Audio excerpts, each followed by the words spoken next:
Support for Carolina Business Review provided by Grant Thornton.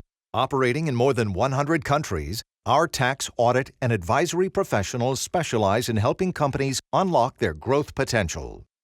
Blue Cross and Blue Shield of South Carolina, where healthcare is changing for the better. Find out how at ahealthysc.tv. And by Sunoco, a global manufacturer of consumer and industrial packaging products and provider of packaging services, with more than 300 operations in 35 countries. Well, there is nothing prosaic about our contemporary debate around public education. What's best for our children? How do we most effectively deploy the instructional resources we have and, in fact, can afford? Welcome again to the most widely watched source of Carolina business and public policy. I'm Chris William, and this time straight from the CEOs of education in the Carolinas.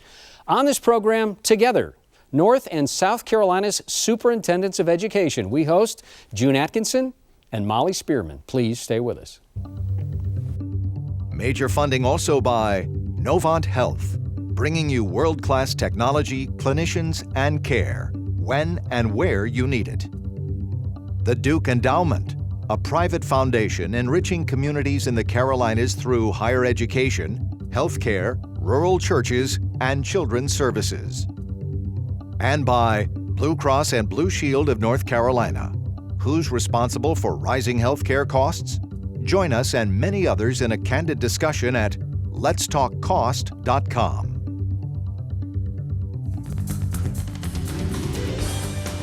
On this edition of Carolina Business Review, Molly Spearman, South Carolina's Superintendent of Education, and Dr. June Atkinson, Superintendent of Education for North Carolina.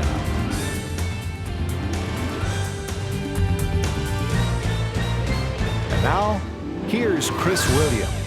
Yeah. Hello, welcome to our program. Of course, the debate and the dialogue around education is so interesting. We've been doing it right up to airtime here. Ladies, Your Honors, welcome to the program. Thank you. It's nice to have you both. I almost don't know where to start. You know, we talk about education, and the debate around education is acute. It is passionate. Is it emotional? I know that's not lost on either one of you ladies. But Dr. Atkinson, I'm going to start with you first. What do you think is being missed about the education debate right now? What are we not paying attention to that we need to? We are not paying as much attention to our removing the shackles and traditions of the 20th century that no longer have any impact in the 21st century. For example, we know that technology is such that learning can take place anywhere, anytime. To me, it is an outmoded way of educating children by saying that you have 180 days of school and school starts at this time and it ends at this hour. When you look at the whole area of grades, there will be a day when children will say, "Dad, what do you mean you made an A in a class? I have no idea what that means." Or you failed the class. How could you have done that? Did you not have supports necessary for you to have this standard of what you were to learn, let's say in math, and that you just progressed through mathematics with the help of a facilitator and a teacher? So that is one issue and one area where we're not having sufficient conversation. So, Madam Superintendent, and not to put the words in your mouth, Your Honor, but does that mean that the system is woefully outdated? That's how I hear that. Well, it is outdated. Woefully, I'm not sure. It's still working. We still have some children who are being very successful going on to college and into great careers where they need a four-year degree. But June's right. Just the whole idea that we have been really saying for many, many years, to be successful, you had to have a four-year degree.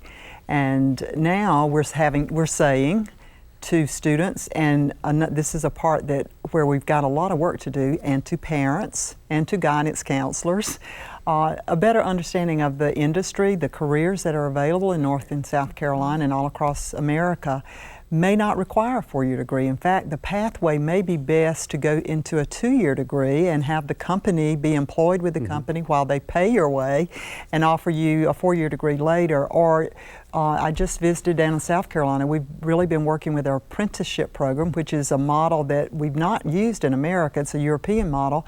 We're working that. I've met two beautiful young ladies who just graduated high school, who are going right into a career working on a high-skill job building diesel engines, and they're going to go to technical school paid by the company and may be the CEO of this company someday, because they're offered to pay their way through their four-year degree and onward. So that whole knowledge and understanding for parents is something that's changing very rapidly, and we have to put a lot of emphasis on that now.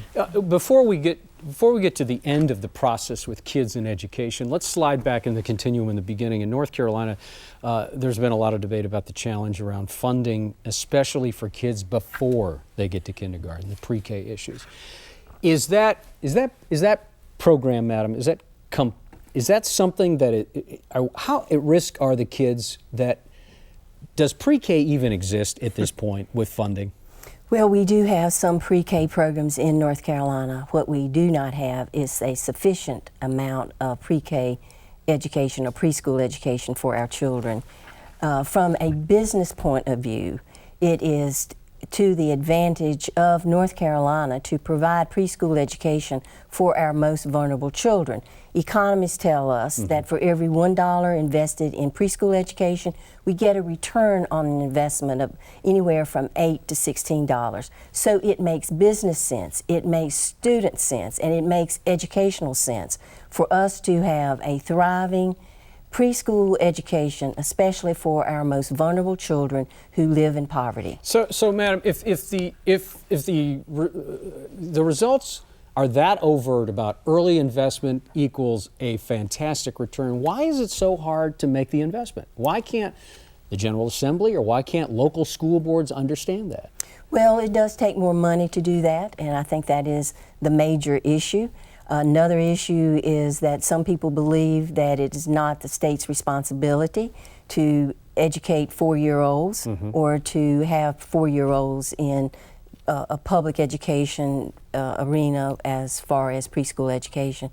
So I think that they are the two major issues, is that there's an unwillingness to make that investment, and two, there is a philosophical objection to preschool education. Same question, Superintendent Spearman. If it's so overt that the return on the investment in children so young, if it's so overtly positive, why does South Carolina struggle with being compelled? And we'll talk about the state Supreme Court case. But why is South Carolina so slow in compelling that kind of investment? Well, we are offering, and you mentioned the Supreme Court ruling a few years ago, which has now been, an additional ruling was given back in December. So we have to come with recommendations by January, but four-year-old kindergarten was, in those plaintiff districts, was one of the things that was funded, so it's been very successful. But June's right, it's not just four-year-olds, it's that 0 to 5 time when it's so important, and we need more funding to work with parents and help them know what they need to do with their children so that they're ready. But I want to go back to the question you asked earlier. What's the question maybe we're not addressing? I think this is part of it, that we've got to talk about extended time for students. It doesn't take a rocket scientist to figure out. You've got two students. One has parents who, during the summer, they may go on a safari or they're in swimming camp. Then another has parents who has to work and they're at home alone, maybe watching TV. That summer learning loss is just so critical, and we're seeing now that even if we catch students up during those 180 days that June mentioned, they go home and they come back, these at-risk students come back further behind, and we've not been addressing that. So I think one of the issues that we have got to start talking about is extended time on task for at-risk students, whether it's after-school programs, whether it's summer learning programs, authentic learning programs, or whether it's those schools go year-round, that we offer year-round schooling for at-risk students, or at least get them back into school a few weeks before the other students. So we do have some schools in South Carolina who've asked for those waivers to start earlier, and we're watching it very closely. I know they're going to be successful. So that's another issue of just, we've been looking at a system where we offer almost the same thing for everybody, regardless of how advanced or the opportunities they may have at home. We've got to start thinking about, there's some children who are going to need more. Right. And Molly has just given excellent examples of what I meant when I said that we need to rid ourselves of some 20th century traditions that no longer serve our students. So in North and South Carolina, and I know you know this very well, but it's worth mentioning, in North and South Carolina, one of the single largest industries is tourism. And many have said with a wink and a nod that the generally accepted idea is tourism holds back year-round schooling. Not to indict South Carolina PRT or North Carolina Commerce because they do a wonderful job, but how do you break through that old style of thinking and actually have a progressive, with a small p, an education system? How do you do that? Well, I think we need to start small, or with some school districts where you have very large numbers of children who are at risk of not being successful. And in many of those counties, in North Carolina, and I'm sure it's true in South Carolina, those children don't have opportunities to participate in travel and tourism. They don't have the opportunity to go to the beach or to the mountains. They are in that community during the entire summer without the option of going to summer camp, without the option of going to a wonderful after-school program. So one way is to get business and industry, our travel and tourism friends, to say it's okay to the legislators that we can start with our schools that need that extended learning much more than perhaps others. What happens so often, as Molly has said, is that we just have to start at a much lower level after they've had 2.5 months of reading loss or math loss. What percentage, I'm sorry, Madam Superintendent, what percentage of kids in North Carolina would be in that demographic you just described about not being able to go on some of those trips? 20%, half of the children? It's approximately 50% or more of our children in North Carolina. And of course they are scattered throughout the state, but we do know in some parts of our state we have a much larger number of our students who are vulnerable. They're children who don't have food during the summer, or they are food at risk, so to speak. And our schools in some of our poorest counties are helping to provide those children with lunches. But why not take advantage of that building and the work that could take place to keep those children learning during the summer? You were going to Well, I was on a good note,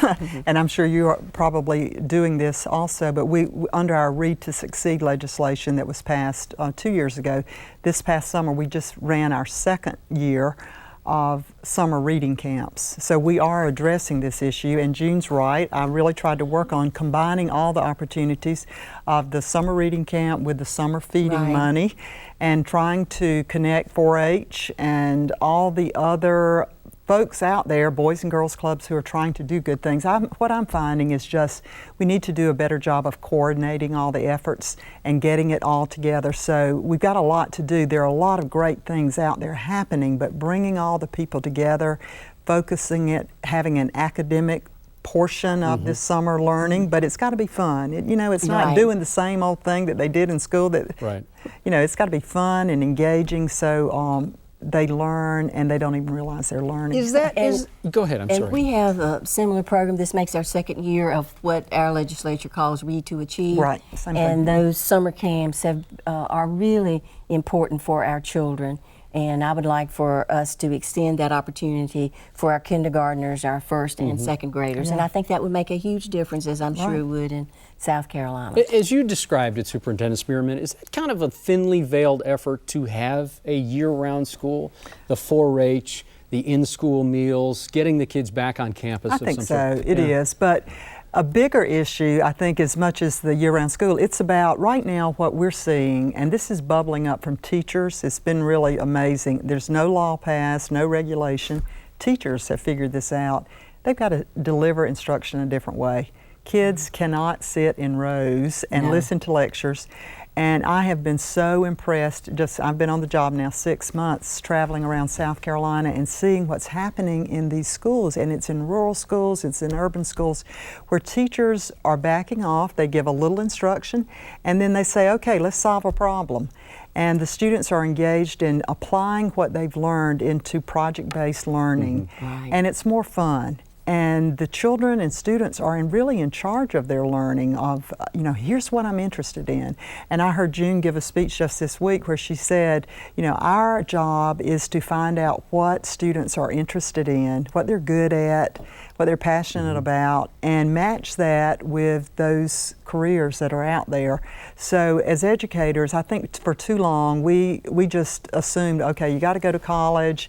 We're not really interested in you knowing what you're going to be or want to do or problems you want to solve. We've got to do a better job of helping young people know their pathway. And it may not, when they graduate, it may not be the job that they're going to do for the rest of their life, but we've got to help give them better direction. And through project-based learning, blended learning, all of that, I think you're going to see better results. And I have the same experience in North Carolina of my having visited schools over the past 10 years. I have seen such a dramatic difference from what I saw in the classroom 10 years ago compared to just this past school year. In the past, I would walk in the classroom where the teacher's at the front and the students are facing the teacher, and when I'd walk in, I would be a disruption to the classroom. It is a rare day that I ever walk in any class, especially in our elementary schools, where I am a disruption, because the kids are working together in teams, they're solving problems, and it's just a place where if I ask the student, now what are you doing, they may want to tell me because they're at a place where they want to tell, but the others would give me a quick answer and then go back to the project because they're interested in that So project. it's not one-dimensional. Right, and it's about applying their knowledge. And one teacher said to me, who has changed to this style of project-based learning in her classroom, she said, I never knew how far the students would take me. It's an interesting way to say it. Yeah. UNC system in North Carolina has been the largest producer of teachers. That has dropped off fairly substantially, by almost a third, about the number of teachers that are coming out of schools like the UNC system. I know North Carolina has struggled with teacher pay and nearly last in the nation. Can the Tar Heel State, how does the Tar Heel State really, besides the governor just saying, I want a $3,000 or $4,000 or $5,000 raise, how do we attract the talent bench? How do we keep them there? Is it all about pay? It's not all about pay, but pay is a part of it.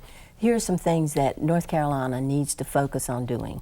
One is to have a sustained, attractive pipeline where we support young people who want to go into education to be able to go to our universities to major in some field of education. The second is that our state must show that we value and respect our teachers. Teachers need the people of this state to say we appreciate the work you're doing and we value you. We cannot beat up on our workforce. Our teachers are the most important aspect of our students' learning. And the third is that we do need to look at different ways to help teachers have some type of career pathway where they can still stay in the classroom and help other teachers, but that would give them opportunities to continue teaching while still having additional responsibility. But we cannot get away from the pay issue. That's a part of the mix. Money's not everything, but it counts for paying for the bills. Is it the same acute issue? Said very well. And for us in South Carolina, I think we need to look at our beginning salaries. They're very low. And hopefully that would help attract students. I think we just have to make sure that our teachers can live comfortably, not have to have two jobs to make ends meet, and they'd be satisfied with that. They are doing the job first of a calling, and I know that's across the profession, but they do need to be able to live comfortably, and so that's the goal for us. And you mentioned the rural suit, just a real challenge for us, and I know this is the same across America. And let me be clear about the rural suit. The South Carolina Supreme Court ruled earlier, but also reinforced the decision recently that kids along that corridor of shame, if you will, were not getting what they needed to get into school, let alone learn. Is that correct? Right, an equity issue of access. So, and it's true, and we need to address that. And one of the issues for those rural areas, even compounded, is how do you recruit and retain high-quality teachers? Not everybody wants to go live out in the country like I do, 25 miles from a Walmart, you know. But recruiting teachers and keeping them. Now we have technology available now. We have a very strong virtual program in South Carolina that is helping with that. We're looking at, as June mentioned, how to support high school students who would make great teachers from those areas. We're also looking at teacher aides. Everybody, we're doing the same kinds of things. Are there teacher aides in those schools who live in the community that we could pay their way to go to college so that they could come back and be a teacher? And that potential is there. So those are a few things that we're looking at. But that's one of our greatest challenges, not just in the rural areas. It's compounded there, but really all across the state, is that workforce and having those teachers. As the economy improves, it's harder for us to find great teachers. And in our work with our lowest performing schools, we have found a common thread, and that common thread is high turnover rate among the teachers. And that's why it's very important to do some of the things. And with that, and with that, I've talked a lot because before I was elected, I was the director of the South Carolina School Administrators Association, so I work very closely with all the principals in the state, and I know June has done that as well, but that focus on leadership is so key. Another way to retain great teachers is to make sure they have a great principal in their school. Nobody wants to work for a bad boss. Principal or superintendent, county superintendent? Both, but the most direct, the most important job the superintendent has is to hire great principals. And the principals, if they are great, teachers will be bonded to them and they will stay there. But the principal has to be an instructional leader. And that's happening, not everywhere, but where you see that support, teachers will stay. So in we've got about 3 minutes left, and I hate to interrupt you. In about 3.5 minutes, I want to talk about the system itself. Public schools, private schools, charter schools, homeschooling, it's gotten to be very diverse. It's a wonderful thing. How do public schools find themselves, well, it seems like they've been in defensive mode. How does the public education system switch into offensive mode and take advantage of this very education diversity that's going on now? Well, I think we have seen some adversarial years, but in South Carolina, of course, our charter schools are public schools, and when we finally agreed to that and realized that we're in the same business and we're there to support each other in a little different way, we've moved forward. Same with our homeschool families. Same with our private school friends. We're all in the same business. Is there competition? Absolutely. Because we want to be delivering something that any parent would feel comfortable sending their child to our public schools. But we have realized sometimes they're better served in other areas. In South Carolina, we do now have a tax credit for parents who are sending their special needs children to a private school. It seems to be working pretty well. And so we have accepted that, and I think if when we do that and move forward, that's good for all children, whatever is best for the children. But you're right, it has been a little adversarial, but I think we're moving past that now. But it has caused us in the public school sector to realize we've got to make some changes and make sure we're delivering the best product possible and personalizing it for each family. Because that's what parents want. They want their child to get the best education that their child needs, and it's not the same for every child. And our approach is to make our public schools the best choice. And in some cases, as Molly has said, that may not be the case, that a public school, including our public charter schools, would be the place for students. What really, to me, is very important is that parents have the necessary information to make those decisions. So, for example, North Carolina has a graded system of A through F for our public schools. For the school or the school or the system? For the school. Okay. For each school. So, in order to allow our parents to have to help them make a decision, I believe that we should have the same accountability system for our students who receive vouchers and go to private schools. And if that A through F system that the General Assembly has implemented is not one which is appropriate for the private schools, then we should have the same system and do away with the A through F system. It just should be the same so that parents can make good decisions about their own children. Madam Superintendent, I hate to keep interrupting you, and my apologies. It seems like I've been doing that whole dialogue, but you have so much information. You two are wonderful to do this, but I love your passion, love your articulation.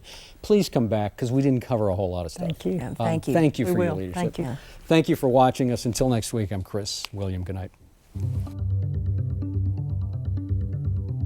Major funding for Carolina Business Review was provided by the Duke Endowment, a private foundation enriching communities in the Carolinas through higher education, healthcare, rural churches, and children's services. Blue Cross and Blue Shield of North Carolina. Who's responsible for rising healthcare costs? Join us and many others in a candid discussion at letstalkcost.com. Grant Thornton. Operating in more than 100 countries, our tax, audit, and advisory professionals specialize in helping companies unlock their growth potential. Novant Health, bringing you world-class technology, clinicians, and care, when and where you need it. Sunoco, a global manufacturer of consumer and industrial packaging products and provider of packaging services, with more than 300 operations in 35 countries. Blue Cross and Blue Shield of South Carolina, where healthcare is changing for the better. Find out how at ahealthysc.tv. And by viewers like you. Thank you. Promotional consideration provided by Business North Carolina Magazine. For more information, visit carolinabusinessreview.org.